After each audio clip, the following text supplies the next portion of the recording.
40 سال ہو چکے تھے حضور علیہ السلام کی زندگی کو. حکم ہوا تھا اے میرے نبی اب اپنی نبوت کا اعلان کرو. فاران کی چوٹی پہ مصطفیٰ جان رحمت صلی اللہ علیہ وسلم کھڑے جبل ابی قبیس اور اپنی امت کو مخاطب کیا. اور امت میں سامنے اپنے لوگوں کو، یہاں امت سے مراد قوم کو، بنی قریش کو، سب کو اکٹھا کیا. ان میں ابو لہب ہے، ابو جہل ہے، عتبہ ہے، شیبہ ہے، بڑے بڑے آتنکوادی. سرکار نے فرمایا یہ بتاؤ میرے بارے میں تمہارا کیا خیال ہے؟ سب نے کہا اے عبداللہ کے بیٹے بڑے اچھے خیال. حضور نے فرمایا کیا مجھ سے کبھی جھوٹ سنا؟ سب نے کہا نہیں. کافروں نے کہا نہیں. کیا تم یہ امید کرتے ہو کہ میں کبھی جھوٹ بولوں گا؟ سب نے کہا حاشا کلا، آج تک نہیں سنا، اب کیا جھوٹ بولو گے؟ بلکہ ایک نے تو بڑھ کے یہ کہہ دیا کہ سورج پورب سے پشچم سے نکل سکتا ہے لیکن آمینہ کا لال جھوٹ بولے ایسا ہوئی نہیں. کتنا اطمینان ہوا ہوگا حضور کو کہ میں کوئی بھی پیغام دوں گا میری قوم مجھے جھٹلائے گی. توجہ چاہوں گا. پھر بھی حضور نے ایک ایگزام اور لیا کہ اچھا یہ بتاؤ جس پہاڑ پہ میں کھڑا ہوں اگر میں تم سے کہوں کہ اس کے پیچھے سے ایک آکرمنکاری سینا کعبے کی طرف بڑھ رہی، اگر میں کہوں تو مانو گے؟ تو یقین جانو سارے مشرکوں کافروں نے کہا آپ بولو گے تو ہم مان جائیں. کتنا اطمینان ہوا ہوگا کہ اب صحیح موقع بھی تھا، ماحول بھی تھا، دستور بھی تھا. میرے سچے نبی اپنے سچے خدا کا پیغام اپنی قوم کو دے دیا اور کہا اے لوگو جب تم مجھے اتنا سچا سمجھتے ہو، دیانتدار سمجھتے ہو، اپنا مال میرے پاس امانتاً رکھتے ہو تو پھر ایک سچی بات سنو. آقا نے فرمایا ایھا الناس قولوا لا الہ الا اللہ تفلحوا. اے لوگوں کہہ دو لا الہ الا اللہ، اللہ کے سوا کوئی پوجا کے یوگیہ نہیں، کوئی عبادت کے لائق نہیں، کہہ دو کامیاب ہو جاؤ. کتنی سچی بات میرے آقا نے کہی تھی. کہی تھی کہ نہیں کہی تھی؟ مگر نتیجہ کیا نکلا؟ قوم نے ٹھکرا دیا، میرے آقا کو جھٹلا دیا.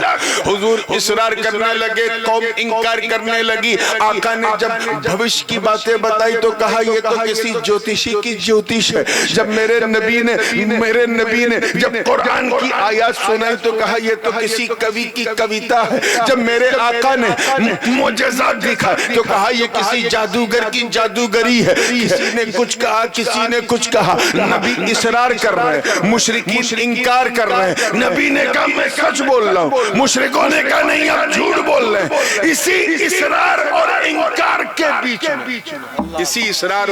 کے بیچ میں بلبل سدرا جبریل امین نے اپنا نشیمن چھوڑا اور بارگاہ رسالت میں حاضر ہوئے. عرض کیا حضور آپ روئیں مت، آپ ٹینشن نہ لیں، آپ پینک میں نہ جائیں. ان کا سوچ کر اپنے دل کو پریشان مت کریں. ان کے لیے آپ کے رب نے فیصلہ سنا دیا ہے. میں آیت لے کے آیا ہوں انکا لا تسمع الموتى. اے محبوب یہ مردے ہیں، مردے آپ کی نہیں سنیں گے. They are dead people, they will never ever listen to you. یہ آپ کی نہیں سنیں گے. اے غازی پور کے خیور مسلمانوں مجھے بتاؤ، چلتے پھرتے ابو جہل کو قرآن نے مردہ کھاتے پیتے ابو لہب کو قرآن نے زور سے بولو مردہ. بیڈ پہ بیٹھ کے چکن بریانی کھا رہا ہے یزید، قرآن کہہ رہا ہے یہ مردہ.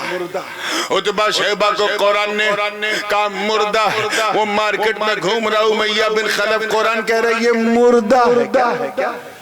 اور دیکھو احد کی وادی گواہ، نبی کے سگے چچا جان سید الشہداء امیر حمزہ رضی اللہ تعالیٰ سینے پہ تیر چپ چکا، جس میں پاک زمین پر نڈھال ہو کے گر چکا ہے.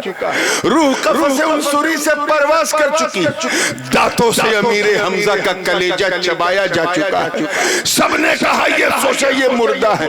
برگ و ثمر نے سوچا مردہ ہے، شمس و قمر نے سوچا مردہ ہے، شجر و حجر نے سوچا مردہ مردہ ہے خشک و تر نے سوچا مردہ ہے، بلکہ ہر بشر نے سوچا کہ مردہ ہے، لیکن اس سے پہلے کہ کوئی امیر حمزہ کو مردہ کہتا، قرآن نے ڈانٹ کے کہا شٹ اپ لا تقولوا لمن يقتل في سبيل الله اموات بل احياء ولكن لا تشعرون، اللہ کی راہ میں جو قتل ہو جائے اسے مردہ نہ کہو بلکہ وہ زندہ ہے۔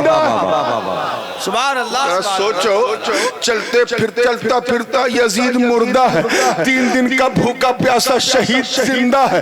ہم تو سمجھتے تھے کہ حضرت ملک الموت جس کی روح نکالنے وہ مردہ ہے، جس کی نہ نکالے وہ زندہ ہے، مگر یہاں معاملہ عجیب ہے، پورا کربلا سارے کٹنے والے زندہ ہیں، کاٹنے والے مردہ ہیں، آخر زندگی موت کا راز کیا ہے؟ میں اسی خیال میں الجھا تھا کہ رب کے کرم نے رہنمائی کی، آواز آئی کا سن زندگی، اللہ کرے آپ کو سمجھ میں آ جائے، زندگی اور موت کا تعلق ملک الموت کے آنے جانے سے نہیں ہے، بلکہ راز یہ ہے کہ نبی کی وفاداری کا نام زندگی ہے اور نبی کی غداری کا نام موت۔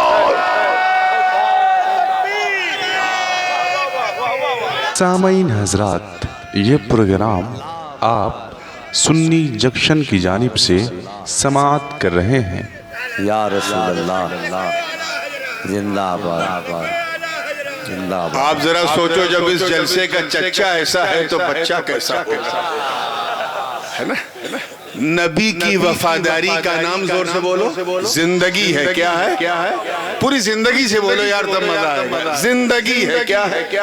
اور نبی کی بات کی غداری کا نام، اب اگلا جملہ آپ نے تو پہلے ہی کیچ کر لیا، اگلا جملہ تو میرے منہ ہی میں رہ گیا، اب سنو، دل تھام کے سنو، یہی وجہ، دیکھئے گا شاہی صاحب، یہی وجہ ہے کہ نبی کی بارگاہ میں کی گئی غداری نے یزید کو جینے نہیں دیا اور حسین کی وفاداری نے حسین نعرہ تکبیر، نعرہ رسالت، خاندان رسول، فیضان امام حسین، نعرہ حیدری، بلکہ ایسا زندہ رکھا حسین کو کہ ہر دل میں حسین، ہر جا میں حسین، ہر شہر میں حسین، ہر گاؤں میں حسین، ہر قریے میں حسین، ارے سمندروں کی طغیانی میں حسین، موجوں کی روانی میں حسین، برگ و ثمر میں حسین، شمس و قمر میں حسین، شجر و حجر میں حسین، خشک و تر میں حسین، لال و گوہر میں حسین، جن و بشر میں حسین، ہر دل میں حسین، صرف رٹے رٹائے ناروں میں نہیں، بلکہ سچی بات یہ ہے کہ بستی بستی میں حسین، قریہ قریہ میں حسین۔ سبحان اللہ، سبحان اللہ۔ کلیئر ہو گیا ایک دم حسین زندہ، تو کیا سمجھے آپ؟ کچھ یہ صغرا کبرا ملا کے کیا نتیجہ نکالا کہ وفادار زندہ ہوتا ہے، تو جو نبی کا وفادار ہے وہ زندہ ہے، جو غدار ہے وہ، تو یہ جلسہ تو وفاداروں کی یاد میں ہے، غدار سے تو کوئی لنک نہیں ہے، تو ان کو سائیڈ میں کرو، غداروں کو سائیڈ میں کرو، بات وفاداروں کی کرو۔ ابو بکر صدیق نبی کے وفادار اپنی قبر میں زندہ ہے، حضرت عمر نبی کے وفادار اپنی قبر میں زندہ ہے، عثمان غنی نبی کے وفادار اپنی قبر میں زندہ ہے، مولا علی نبی کے وفادار اپنی قبر میں زندہ ہے، عشر مبشرہ نبی کے وفادار اپنی قبر میں زندہ ہے، بدر والے نبی کے وفادار اپنی قبر میں زندہ ہے، احد والے نبی کے وفادار اپنی قبر میں زندہ ہے، خیبر و خندق والے نبی کے وفادار اپنی قبر میں زندہ ہے، حنین و حدیبیہ والے نبی کے وفادار اپنی قبر میں زندہ ہے، ائمہ طاہرین نبی کے وفادار اپنی قبر میں زندہ ہے، غوث اعظم نبی کے وفادار اپنی قبر میں زندہ ہے، غریب نواز نبی